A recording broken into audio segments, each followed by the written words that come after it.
Assalamualaikum warahmatullahi wabarakatuh. Saya Viva Salsabila dengan NIM H0712211095, perwakilan kelompok D mata kuliah Transformasi dan Digital B akan mempresentasikan secara singkat materi kelompok kami yang berjudul Digital Transformasi pada bidang akuntansi. Baik, yang pertama yaitu pentingnya transformasi digital dalam konteks akuntansi. Poin pertama, transformasi digital telah banyak membawa perubahan terhadap bisnis secara menyeluruh, terkhusus pada bidang akuntansi. Kemajuan ini berdampak terhadap peningkatan efisien, operasional, dan akurasi data bagi para akuntan. Poin kedua, perubahan otomatisasi dalam akuntansi telah mempercepat proses yang rutin dilakukan seperti pencatatan transaksi, penagihan, pembayaran, dan berbagai proses lainnya. Dengan adanya perubahan tersebut membebaskan para tenaga kerja untuk melakukan pekerjaan yang berulang-ulang, sehingga mereka dapat lebih fokus pada analisa data yang lebih mendalam dan pengambilan keputusan yang strategis. Poin yang ketiga, transformasi digital juga menempatkan keamanan data dan proteksi privasi sebagai prioritas utama dengan memanfaatkan teknologi canggih yang dapat melindungi data keuangan dari ancaman siber dan akses yang tidak sah. Poin yang keempat yaitu faktur elektronik dan pembayaran digital telah meningkatkan efisiensi proses keuangan.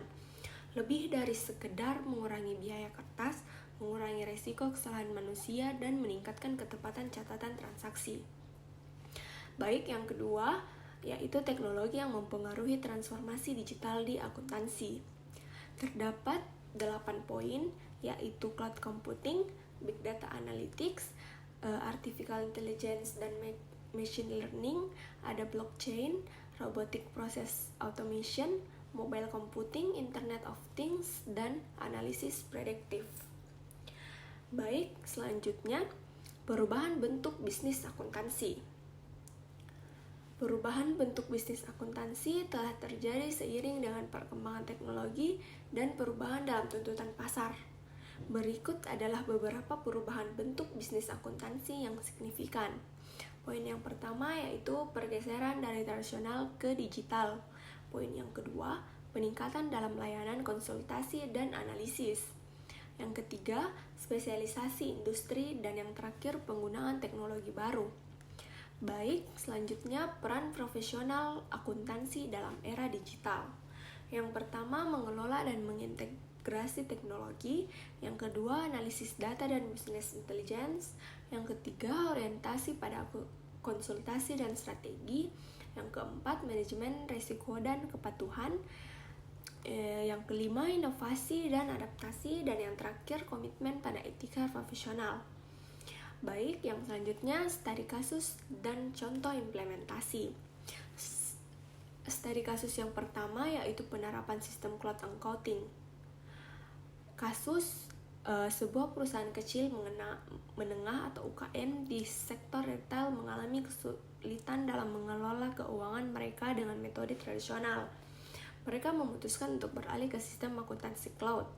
Implementasinya yaitu perusahaan tersebut mengadopsi perangkat lunak akuntansi cloud yang memungkinkan akses real-time terhadap data keuangan, kolaborasi tim yang lebih baik, dan pemantauan yang lebih efisien terhadap kas dan inventaris. Dampaknya yaitu proses pencatatan dan pelaporan keuangan menjadi lebih cepat dan akurat. Manajemen dapat mengambil keputusan yang lebih baik dengan akses lebih mudah ke informasi keuangan yang relevan.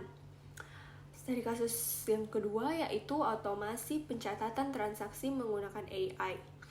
Kasusnya, sebuah firma akuntansi global menghadapi tekanan untuk meningkatkan efisiensi dan akurasi dalam proses pencatatan transaksi untuk klien mereka.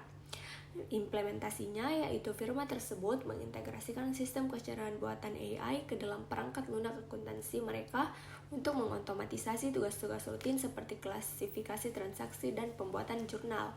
Dampaknya yaitu proses pencatatan menjadi lebih cepat dan lebih akurat. Staf akuntansi dapat analisis data dan layanan konsultasi yang nilainya bagi klien mereka. Nah, poin yang terakhir yaitu tantangan dan peluang dalam transformasi digital. Ya, yang pertama tantangan yaitu ada biaya implementasi, integrasi sistem yang kompleks, kebutuhan akan keterampilan baru, keamanan dan kepatuhan, dan resistensi terhadap perubahan. Adapun peluangnya yaitu peningkatan efisiensi, analisis data yang lebih baik, inovasi bisnis, akses real time ke informasi, dan yang terakhir peningkatan pengalaman pelanggan. Baik, sekian penjelasan singkat dari saya. Lebih dan kurangnya mohon dimaafkan. Wabillahi taufiq wal hidayah. Wassalamualaikum warahmatullahi wabarakatuh.